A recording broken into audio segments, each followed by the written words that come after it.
Looking for a home, need someone who cares. Tijuana's the realtor who's always there.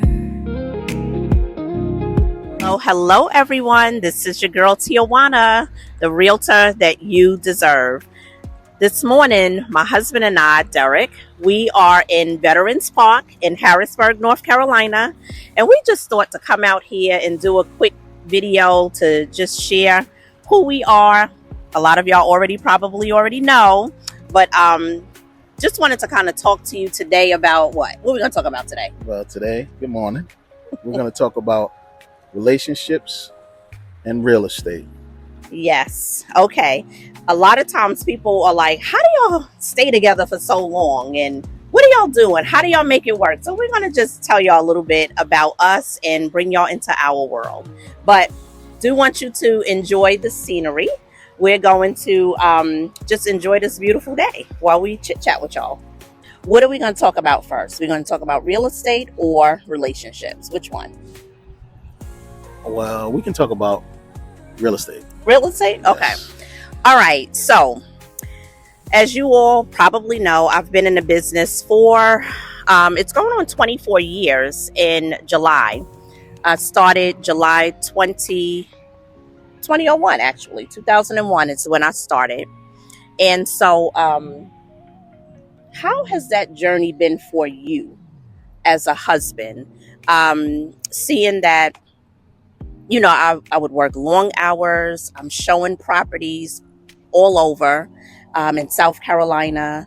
You know, what was that like for you? Well, for me, it was kind of tough. You know, just the long hours, trying to understand that, you know, this is what she wants to do. Yeah. And, you know, it took me a minute to, you know, really get the understanding of why does it take so much time to do this, or why does it take so much time away from the home and the family. But for me, it was easier for me to just be supportive and to ask questions about, you know, her job and be interested in it as well as, you know, as well as she is. Yeah, and I have to say that you have been very supportive throughout it all. I mean, through the ups and downs, because real estate, you know, there are some ups, there's some downs. There's times when, you know, we think transactions are going to close and they don't, you know, and we would have counted on that money, you know, but Derek has definitely held it down. I mean, through schooling, through, you know, all of the different transactions. And so I really appreciate you for that. And I love you for that. Oh, well, I do appreciate that you love me. You must want something. But, I mean, like I said, it's tough.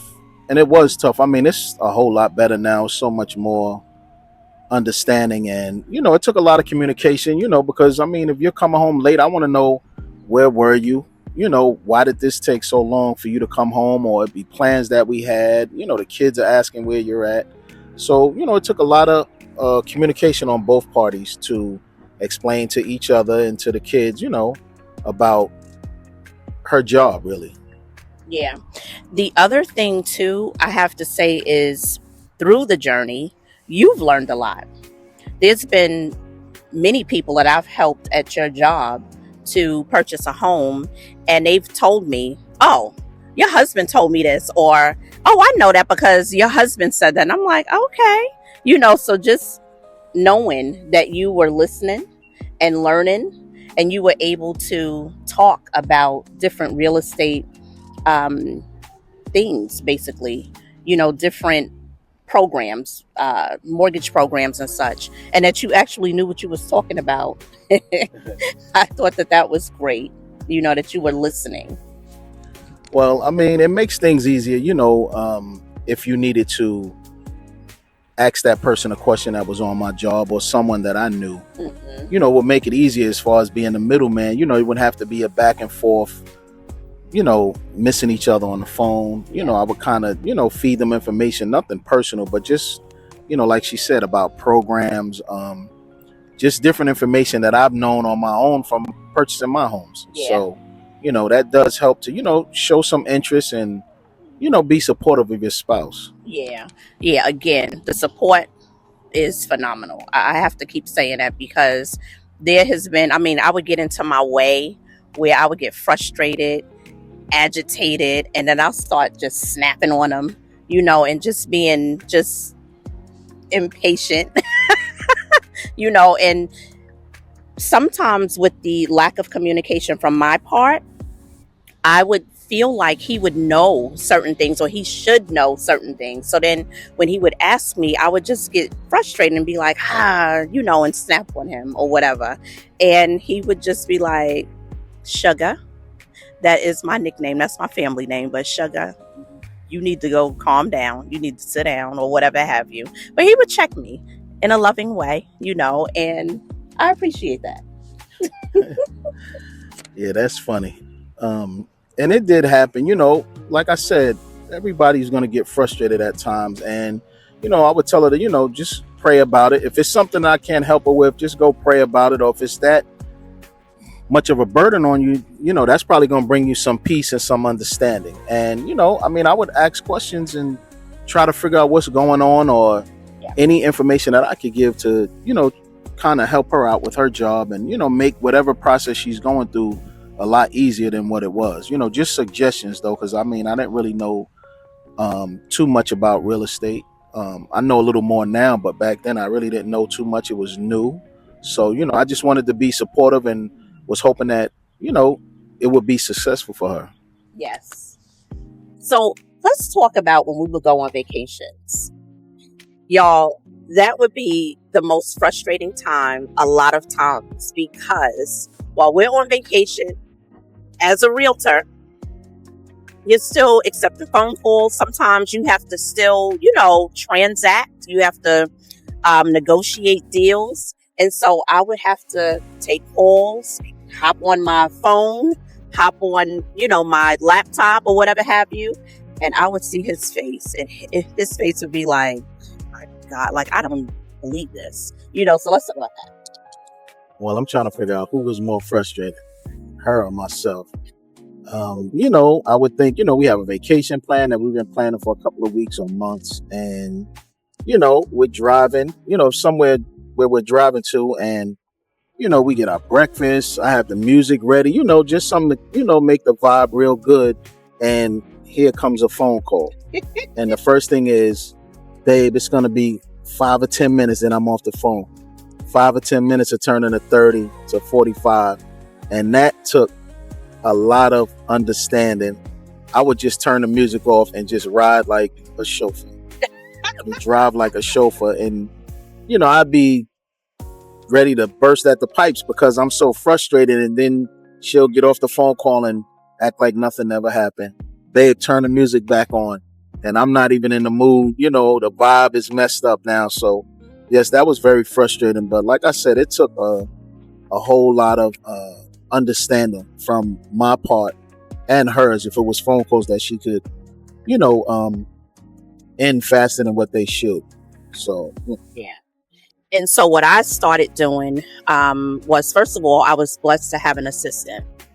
And so I was able to train my assistant on the different processes. And so what I started to do was when we would go on vacation, I would prepare and I would tell my assistant, hey, this is where we are within this transaction.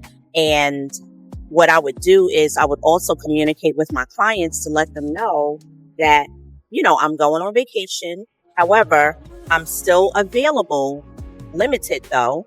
But your point of contact, your main point of contact would be my assistant, Sandra Nellis. And so just having that level of communication with your client and with your assistant, if you have one, was very, very helpful. And we were able to really enjoy our vacations once I realized how important it was to communicate with my clients and with my assistant. It's most definitely. Speaking of vacation, my best one for me was St. Lucia because there was no communication lines up there. It was just None. You know, Zero, the none. texts would come through scattered. My mother-in-law would call to see how we were doing. Phone calls couldn't get through.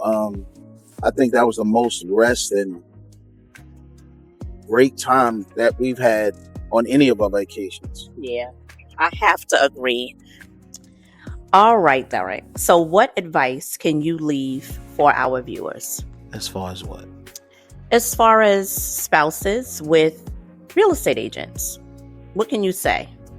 Well, for me, my advice would be to, make yourself an integral part of their job. It would make the relationship better. It gives you a better understanding of what they do, where you can assist them, ask questions. It doesn't have to be deep. You just want to kind of touch the surface and, get a feel for what it is that they do. Because most couples, they don't know what their spouse do. I don't care how long they've been married. It sounds weird, but it's true. That is because true. they don't ask questions. They just feel like, well, that's not part of being a husband or a wife, so your job is your job, my job is my job. But as far as real estate is concerned, I definitely would, ask questions and try to become a part of that spouse's life. So you'll get a better understanding. There'll be a lot more communication with that. That way you're touching base on, each other's job. Yeah. So that would be the advice that I would give. That's good. That's good advice. Thank you so much. You're welcome. Well, I just wanted to thank you all for viewing this channel. And we hope that you enjoyed what we had to say.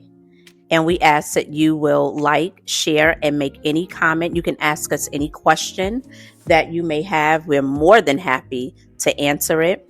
And until we meet again, please be blessed. Love you, babe. Love you too, babe.